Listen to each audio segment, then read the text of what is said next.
ಪ್ರಿಯ ವಿದ್ಯಾರ್ಥಿಗಳೇ, ನಮ್ಮ ಯೂಟ್ಯೂಬ್ ಚಾನಲ್ಗೆ ಸ್ವಾಗತ. 8ನೇ ತರಗತಿಯ ಪ್ರಥಮ ಭಾಷೆ ಕನ್ನಡದಿಂದ ಕನ್ನಡ ವಿಷಯದ ಪಾಠ ಯಶೋಧರೆ. ಈ ಪಾಠದ ಪ್ರಶ್ನೋತ್ತರಗಳನ್ನು ನೋಡೋಣ. ಕೆಳಗಿನ ಪ್ರಶ್ನೆಗಳಿಗೆ ಒಂದು ವಾಕ್ಯದಲ್ಲಿ ಉತ್ತರಿಸಿ. ನೋಡೋಣ ಪ್ರಶ್ನೆ. ಮೊದಲನೆಯ ಪ್ರಶ್ನೆ, ಯಶೋಧರೆ ಮತ್ತೊಮ್ಮೆ ಯಾರನ್ನು ನೀಡಬೇಕೆಂದು ರಾಜನಲ್ಲಿ ಬೇಡುತ್ತಾಳೆ? ಉತ್ತರ, ಯಶೋಧರೆ ಮತ್ತೊಮ್ಮೆ ತನ್ನ ಪತಿಯನ್ನು ನೀಡಬೇಕೆಂದು ರಾಜನಲ್ಲಿ ಬೇಡುತ್ತಾಳೆ. ಪ್ರಶ್ನೆ 2, ತಂದೆಯನ್ನು ಕರೆತರಲು ಹೋಗುವೆನೆಂದು ಹೇಳಿದವರು ಯಾರು? ಉತ್ತರ, ತಂದೆಯನ್ನು ಕರೆತರಲು ಹೋಗುವೆನೆಂದು ರಾಹುಲ ಹೇಳಿದನು.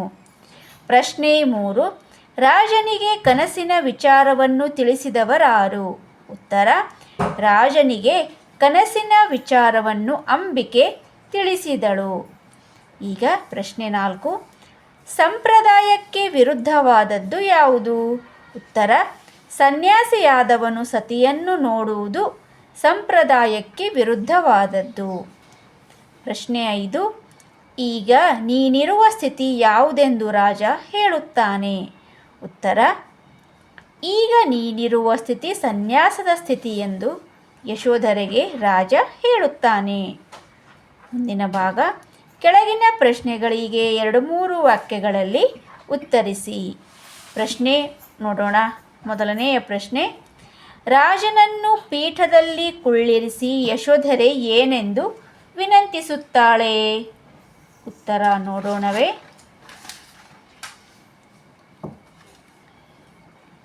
ಯಶೋಧರೆಯು ರಾಜನನ್ನು ಪೀಠದಲ್ಲಿ ಕುಳ್ಳಿರಿಸಿ ಸೋದರಿಯ ಮಗಳೆಂದು ಚಿಕ್ಕ ವಯಸ್ಸಿನಲ್ಲಿಯೇ ನನ್ನನ್ನು ಸಾಕಿ ಸಲುಹಿದಿರಿ. ಸೊಸೆಯಾಗಿ ಮನೆಗೆ ಕರೆದುಕೊಂಡು ಬಂದು ನನ್ನ ಬಾಳನ್ನು ಉದ್ಧರಿಸಿದಿರಿ. ಕನಸಿನಲ್ಲಿ ಕಾಣಲಾಗದ ಸುಖಗಳನ್ನು ಅರಮನೆಯಲ್ಲಿ ನೀಡಿದಿರಿ. ಅದೇ ರೀತಿ ನನ್ನ ಪತಿಯನ್ನು ನನಗೆ ಮರಳಿ ನೀಡಿ ನನ್ನ ರಕ್ಷಿಸಿ ಎಂದು ವಿನಂತಿಸುತ್ತಾಳೆ. ಈಗ ಪ್ರಶ್ನೆ 2, ಯಶೋಧರೆ ಮಂಡಿಯೂರಿ ನಮಸ್ಕರಿಸುತ್ತಾ ಏನು ಹೇಳುತ್ತಾಳೆ? ಉತ್ತರ, ಯಶೋಧರೆ ಮಂಡಿಯೂರಿ ನಮಸ್ಕರಿಸುತ್ತಾ, ಇಂದು ಇರುಳಾಗುವುದು, ಇನ್ನೇನು ಮಾಡುವುದು? ನಿದ್ದೆಯಲ್ಲಿ ಮುಳುಗುವುದೋ, ಕನಸಿನ ಮೊಸಳೆ ಹಿಡಿಯುವುದೋ, ಇನ್ನೆಷ್ಟು ತೊಳಲಬೇಕೋ? ಚೇತನಗಳೆಲ್ಲ ಭೀತಿಯಲ್ಲಿ ಕಲಕಿವೆ, ನನ್ನನ್ನು ಉದ್ಧರಿಸಬೇಕೆಂದು ಹೇಳುತ್ತಾಳೆ. ಈಗ ಪ್ರಶ್ನೆ 3, ರಾಜನು ಈಗ ನೀನಿರುವ ಸ್ಥಿತಿ ಸನ್ಯಾಸವಲ್ಲವೇ ಎನ್ನಲು ಕಾರಣವೇನು? ಉತ್ತರ ನೋಡೋಣ. ಸಿದ್ಧಾರ್ಥನು ಸನ್ಯಾಸತ್ವವನ್ನು ಸ್ವೀಕರಿಸಿ ತನ್ನನ್ನು ಬಿಟ್ಟು ಹೋದ ನಂತರ ಪತಿಯಂತೆಯೇ ನಾನು ಕೂಡ ನಡೆಯಬೇಕೆಂದು ತಾನೂ ಸಹ ಸನ್ಯಾಸದ ಉಡುಪನ್ನು ಧರಿಸಿದ್ದಕ್ಕಾಗಿ ಈಗ ನೀನಿರುವ ರೀತಿ ಸನ್ಯಾಸವಲ್ಲವೇ ಎಂದು ರಾಜನು ಕೇಳುತ್ತಾನೆ. ಪ್ರಶ್ನೆ ನೋಡೋಣವೇ. ಮುಂದಿನ ಪ್ರಶ್ನೆ 4ನೆಯ ಪ್ರಶ್ನೆ, ಯಶೋಧರೆಯ ಆಂತರ್ಯದಲ್ಲಿರುವ ಸಂದೇಹವೇನು? ಉತ್ತರ, ಯಶೋಧರೆಗೆ ತನ್ನ ಪತಿಯನ್ನು ಪುನಃ ನೋಡುವ ಪುಣ್ಯ ತನ್ನ ಕಣ್ಣುಗಳಿಗೆ ಇರುವುದೋ ಇಲ್ಲವೋ ಗೊತ್ತಿಲ್ಲ. ಬಾಲಕನು ತನ್ನ ತಂದೆಯನ್ನು ನೋಡಬೇಕೆಂದು ಆಶಿಸುತ್ತಿರುವಾಗ ನಾನು ಬೇಡವೆನ್ನುವುದು ಸರಿಯೇ ಎಂದು ಆಂತರ್ಯದಲ್ಲಿ ಸಂದೇಹವನ್ನು ಯಶೋಧರೆಯು ಹೊಂದಿದ್ದಳು. ಈಗ ಮುಂದಿನ ಭಾಗ, ಕೆಳಗಿನ ಪ್ರಶ್ನೆಗಳಿಗೆ 4-5 ವಾಕ್ಯಗಳಲ್ಲಿ ಉತ್ತರಿಸಿ. ನೋಡೋಣ ಪ್ರಶ್ನೆ, ಬೇಹಿನ್ರವರನ್ನು ಕಳುಹಿಸುವ ವಿಚಾರದಲ್ಲಿ ರಾಹುಲನ ಅಭಿಪ್ರಾಯವೇನು? ಉತ್ತರ, ಮರಳಿ ಅರಮನೆಗೆ ಬರುವ ವಿಚಾರದಲ್ಲಿ ಸಿದ್ಧಾರ್ಥನ ಅನಿಸಿಕೆ ಏನಿರಬಹುದು ಎಂದು ತಿಳಿಯಲು ಮಹಾರಾಜನು ಬೇಹುಗಾರರನ್ನು ಕಳುಹಿಸುವುದಾಗಿ ಹೇಳುತ್ತಾನೆ. ಆಗ ರಾಹುಲನು ಬೇಹಿನವರು ಬಂದ ನಂತರ ಹೋಗುವುದಂತೆ, ಆದರೆ ಅದನ್ನು ನಾನು ಒಪ್ಪುವುದಿಲ್ಲ. ನಾನೀಗಲೇ ಹೋಗಬೇಕು. ನಿಮಗೇನು? ಅಣ್ಣನನ್ನು ನೋಡಿರುವಿರಿ, ನೋಡಬೇಕೆಂದ ಆಸೆ ನಿಮಗೆ ಅಷ್ಟು ಬಲವಾಗಿಲ್ಲ. ಆದರೆ ನಾನವರನ್ನು ನೋಡಿಲ್ಲ.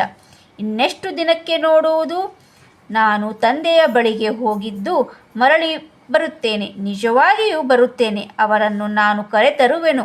ಅವರನ್ನು ನೋಡಬೇಕೆಂದು, ಅವರೊಡನಿದ್ದು ಮಾತನಾಡಬೇಕೆಂದು ನನಗೆ ಬಹು ಆಸೆಯಿದೆ ಎಂದು ಅಭಿಪ್ರಾಯಪಡುತ್ತಾನೆ. ಈಗ ಮುಂದಿನ ಪ್ರಶ್ನೆ ನೋಡೋಣವೇ. ಪ್ರಶ್ನೆ 2. ಯಶೋಧರೆಯ ವಿಧಿಯ ಬಗ್ಗೆ ರಾಜನು ಏನೆಂದು ಹೇಳಿದನು? ಉತ್ತರ: ಯಶೋಧರೆ ತನ್ನ ವಿಧಿ ಸರಿಯಿಲ್ಲವೆಂದು ಹೇಳಿದಾಗ ಮಹಾರಾಜನು, ನಿನ್ನ ವಿಧಿ ಕೆಟ್ಟುದೆಂದು ಭಾವಿಸಬೇಡ ಅಮ್ಮಾಜಿ. ನಿನ್ನ ಅರಸನು ಈಗ ಲೋಕಕ್ಕೆ ಪೂಜ್ಯವೆನಿಸಿದ್ದಾನೆ. ರಾಜ್ಯವನ್ನು ಆಳುವ ಚಿಕ್ಕ ಹಿರಿಮೆಗಿಂತ ಜಗದ ಜೀವಗಳನ್ನು ಉದ್ಧರಿಸುವ ದೊಡ್ಡ ಹಿರಿಮೆಯನ್ನು ಕೈಗೊಂಡಿದ್ದಾನೆ. ಅವನೀಗ ರಾಜ ಅಧಿರಾಜ ವೃಂದಗಳಿಂದ ಓಲೈಸಿಕೊಳ್ಳುತ್ತಾ ಚಕ್ರಾಧಿಪತಿಯಂತೆ ನಿಂತಿದ್ದಾನೆ. ನೀನು ಏಕೆ ಚಿಂತಿಸುವೆ? ಈ ಬಾಲಕನು ನಿನ್ನ ಈ 10 ವರ್ಷದ ತಪವೇ ರೂಪ ತಳೆದು ನಿನ್ನ ಪತಿಯನ್ನು ಕರೆತರಲು ಹೊರಟಿದ್ದಾನೆ. ನಮ್ಮ ಈ ಬಾಲಕನು ನಮ್ಮ ಸಿದ್ಧಾರ್ಥನನ್ನು ಬಿಡದೆ ತಂದೆ ತರುವನು ಎಂದು ಹೇಳುತ್ತಾನೆ. ಈಗ ಮುಂದಿನ ಭಾಗ ನೋಡೋಣ.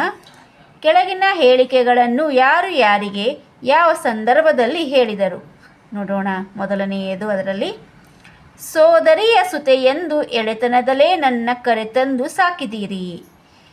ಈ ವಾಕ್ಯವನ್ನು ಮಾಸ್ತಿ ವೆಂಕಟೇಶ ಅಯ್ಯಂಗಾರ್ ಅವರು ಬರೆದಿರುವ ಯಶೋಧರೆ ಎಂಬ ಗದ್ಯದಿಂದ ಆರಿಸಿಕೊಳ್ಳಲಾಗಿದೆ. ಸಂದರ್ಭ: ಯಶೋಧರೆಯು ಸಿದ್ಧಾರ್ಥನ ಭಾವಚಿತ್ರದ ಬಳಿ ದುಃಖಿಸುತ್ತಾ ಕುಳಿತಿದ್ದಾಗ ಅಲ್ಲಿಗೆ ಮಹಾರಾಜ ಬರುತ್ತಾನೆ. ಆತನಲ್ಲಿ ತನ್ನ ಪತಿಯನ್ನು ಮರಳಿ ಕರೆಸಿ ಎಂದು ವಿನಂತಿಸಿಕೊಳ್ಳುವ ಸಂದರ್ಭದಲ್ಲಿ ಯಶೋಧರೆ ರಾಜನಿಗೆ ಈ ವಾಕ್ಯವನ್ನು ಹೇಳುತ್ತಾಳೆ. ಸ್ವಾರಸ್ಯ: ಯಶೋಧರೆಯು ಶುದ್ಧೋಧನನ ಸಹೋದರಿಯ ಮಗಳು ಎಂದು ಪ್ರೀತಿಯಿಂದ ತಮ್ಮ ಅರಮನೆಗೆ ಕರೆದು ತಂದು ಎಷ್ಟು ಪ್ರೀತಿಯಿಂದ ಸಾಕಿ ಸಲುಹಿದನು ಎಂಬುದು ಸ್ವಾರಸ್ಯಕರವಾಗಿದೆ. ಎರಡನೆಯ ವಾಕ್ಯ: ಅಮ್ಮಾಜಿ ನಿನಗೆ ಭಯ ಬೇಡಮ್ಮ, ನಾ ಮರಳಿ ಬಹೆನಮ್ಮ.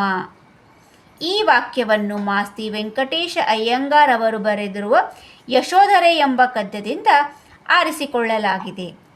ಸಂದರ್ಭ: ಸಿದ್ಧಾರ್ಥನನ್ನು ಮರಳಿ ಕರೆತರುವ ಬಗ್ಗೆ ಚರ್ಚಿಸುತ್ತಿದ್ದಾಗ ಯಶೋಧರೆ ಬೇಹಿನ್ನವರನ್ನು ಕಳುಹಿಸಿ ಸಿದ್ಧಾರ್ಥನ ಅನಿಸಿಕೆಯನ್ನು ತಿಳಿಯೋಣ ಎಂದು ಹೇಳಿದಾಗ ರಾಹುಲನು ಅದಕ್ಕೆ ಒಪ್ಪದೆ ತನ್ನ ತಂದೆಯನ್ನು ಕರೆತರಲು ತಾನೇ ಹೋಗುತ್ತೇನೆ ಎಂದು ಹೇಳುತ್ತಾನೆ. ಆಗ ಯಶೋಧರೆ ತನ್ನ ಮಗ ಮರಳಿ ಬರದೇ ಹೋದರೆ ಎಂದು ಭಯಭೀತಳಾದ ಸಂದರ್ಭದಲ್ಲಿ ರಾಹುಲನು ತನ್ನ ತಾಯಿ ಯಶೋಧರೆಗೆ ಈ ಮೇಲಿನ ಮಾತನ್ನು ಹೇಳುತ್ತಾನೆ. ಸ್ವಾರಸ್ಯ: ಯಶೋಧರೆಯು ತಂದೆಯ ಬಳಿಗೆ ಹೋದ ಮಗ ಮತ್ತೆ ಮರಳಿ ಬರುವನೋ ಇಲ್ಲವೋ ಎಂಬ ಸಂದೇಹ.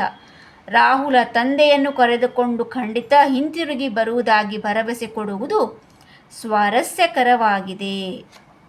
ಈಗ ಮುಂದಿನ ವಾಕ್ಯ: ನಿನ್ನ ವಿಧಿ ಕೆಟ್ಟದೆಂದೆಣಿಸದಿರು ಅಮ್ಮಾಜಿ. ಈ ವಾಕ್ಯವನ್ನು ಮಾಸ್ತಿ ವೆಂಕಟೇಶ ಅಯ್ಯಂಗಾರ್ ಅವರ ಯಶೋಧರೆ ಎಂಬ ಗದ್ಯದಿಂದ ಆರಿಸಿಕೊಳ್ಳಲಾಗಿದೆ. ಸಂದರ್ಭ: ಪತಿಯ ವಿರಹದಿಂದ ನೊಂದ ಯಶೋಧರೆಗೆ ರಾಜನು ತನ್ನ ವಿಧಿ ಕೆಟ್ಟತ್ತೆಂದು ಯೋಚಿಸಬೇಡಮ್ಮ. ನಿನ್ನರಸ ನಿನ್ನಿಂದ ದೂರವಿದ್ದರೂ ಲೋಕಪೂಜಿತನಾಗಿದ್ದಾನೆ. ಅದಕ್ಕಾಗಿ ಹೆಮ್ಮೆ ಪಡಬೇಕೆಂದು ಸಮಾಧಾನಪಡಿಸುವ ಸಂದರ್ಭದಲ್ಲಿ ರಾಜನು ತನ್ನ ಸೊಸೆ ಯಶೋಧರೆಗೆ ಈ ಮೇಲಿನ ಮಾತನ್ನು ಹೇಳುತ್ತಾನೆ. ಸ್ವಾರಸ್ಯ: ನಿನ್ನರಸನು ನಿನ್ನಿಂದ ದೂರವಿದ್ದರೂ ಲೋಕಪೂಜಿತನಾಗಿದ್ದಾನೆ. ಅದಕ್ಕಾಗಿ ಹೆಮ್ಮೆ ಪಡಬೇಕು ಎಂದು ಸಮಾಧಾನಪಡಿಸುವುದು ಗೌತಮ ಬುದ್ಧನು ಶ್ರೇಷ್ಠತೆಯನ್ನು ತಿಳಿಸುವುದು ಸ್ವಾರಸ್ಯಕರವಾಗಿದೆ. ಈಗ ಎರಡನೆಯದು, ನಿದ್ದೆಯಲ್ಲಿ ಮುಳುಗಲಿನ್ನಾದ ಕನಸಿನ ಮೊಸಳೆ ಹಿಡಿಯದೋ. ಈ ವಾಕ್ಯವನ್ನು ಮಾಸ್ತಿ ವೆಂಕಟೇಶ ಅಯ್ಯಂಗಾರ್ ಅವರ ಯಶೋಧರೆ ಎಂಬ ಗದ್ಯದಿಂದ ಆರಿಸಿಕೊಳ್ಳಲಾಗಿದೆ. ಸಂದರ್ಭ: ಯಶೋಧರೆಯು ಕೆಟ್ಟ ಕನಸು ಕಂಡಿದ್ದರೂ ರಾಹುಲ ತನ್ನ ತಂದೆಯನ್ನು ಕರೆತರಲು ಹಠ ಮಾಡುತ್ತಿರುವುದನ್ನು ಕಂಡು ಮತ್ತಷ್ಟು ಹೆದರಿದ ಸಂದರ್ಭದಲ್ಲಿ ಯಶೋಧರೆ ರಾಜನ ಎದುರಿಗೆ ಈ ಮಾತನ್ನು ಹೇಳಿದಳು. ಸ್ವಾರಸ್ಯ: ಯಶೋಧರೆಯು ಇದೊಂದು ಕೆಟ್ಟ ಕನಸು, ಇದು ನಿದ್ದೆಯನ್ನು ಹಾಳು ಮಾಡುವುದು ಅಲ್ಲದೆ ಮನಸ್ಸನ್ನು ಗಾಬರಿಗೊಳಿಸುವುದು ಎಂದು ಕನಸಿಗೆ ಭಯಪಡುವುದು ಸ್ವಾರಸ್ಯಕರವಾಗಿದೆ. ಈಗ ಹೊಂದಿಸಿ ಬರೆಯಿರಿ ನೋಡೋಣ. ನಾನು ಹೊಂದಿಸಿ ಬರೆದಾಗಿದೆ. ಇದರಲ್ಲಿ ಯಶೋಧರೆ ಯುವರಾಣಿ, ಶುದ್ಧೋಧನ ರಾಜ, ಅಂಬಿಕೆ ಸಖಿ, ರಾಹುಲ ಬುದ್ಧನ ಮಗ, ಸಿದ್ಧಾರ್ಥ ಗೌತಮ ಬುದ್ಧ. ಈಗ ಕೆಳಗಿನ ಪದಗಳಿಗೆ ತದ್ಭವ ಪದಗಳನ್ನು ಬರೆಯಿರಿ. ನೋಡೋಣ ತತ್ಸಮ ತದ್ಭವ ಪದಗಳನ್ನು. ವಿನೋದ ಬಿನದ, ದುಃಖ ದುಃಖ, ರಾಜ ರಾಯ, ಕಾರ್ಯ ಕಜ್ಜ. ಮುಂದಿನ ಪಾಠದೊಂದಿಗೆ ಮತ್ತೆ ಭೇಟಿಯಾಗೋಣ. ಧನ್ಯವಾದಗಳು.